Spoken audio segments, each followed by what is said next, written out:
Well, and to entrepreneurs specifically, you made a comment, you were reading, I forget what you were reading, but there was like a checklist of things that all entrepreneurs need. And one of the Yeah. things was a therapist.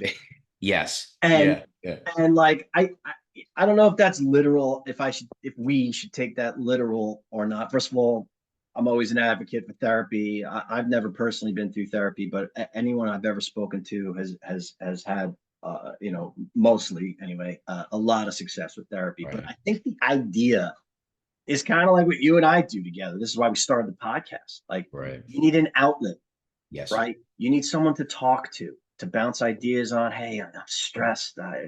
And then you're like, dude, what are you stressed about? Yeah. It's Yeah. beautiful It's outside. Go yeah, outside. it's not that big deal. Like, you're absolutely right. And it was actually two posts. It was like I saw two posts in one day on LinkedIn, and they both were focused around if you're an entrepreneur, the number one thing you need before you step into being an entrepreneur is a therapist.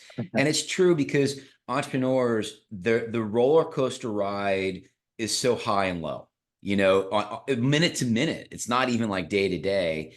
And that can really pull at your, emotional strings and psychological strings. And if you don't have a sounding board like Joey or somebody to run things by and say, am I crazy? Mm. It can be a lonely, dark world. You need somebody to run things by. Yeah. Especially you and I both work from home. Yep. Yeah. We don't have some manager Yeah. coming to us and be like, Joe, you did a great job today. Thank you for Right. all your hard work. Like, Yeah. Yeah. you and I have to give each other the attaboys. And one of the things that I thought Right. was really cool that you told me almost in passing um, this week, like it was a kind of like a throwaway comment, but the fact that we have two accounts, right?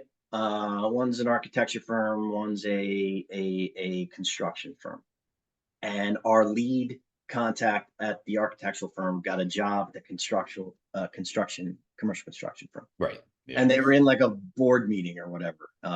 And so our original contact at that construction firm was in that meeting. The old one who went over to the new one. So we had two contacts that we knew in that meeting. Right. And our contact at the commercial construction meeting called you and was like, yo, we were in a meeting, the chairman, the CEO were in there. The new guy came and we were talking about cutting costs all over the place. And one of the places that everybody was excited about was merged analytics.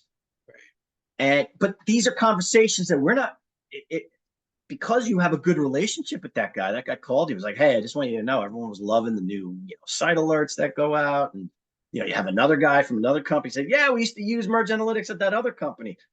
Right. So these are conversations, and it was a slower day that day for us. We were doing a lot of outbound stuff, not getting a lot of inbound, and to have that come in was the attaboy that we need and that we needed at that moment. It kind of Right. breathed life. And like, wow, all right, good. I'm glad. Thank you for that. Well, yeah, and my contact, I thanked him, and I'm like, you know what? Thank you, because we never know what's in the mind, especially today. Yeah, People are cutting costs. They're trying, and you never know what's in the minds of our users. And it's a reminder for us to proactively ask those questions, go back to our user base, and see if they're okay. Are you getting value? And to hear that the company is getting value from other employees that have come from other companies that have used Merge Analytics, it was very positive. And it was very positive because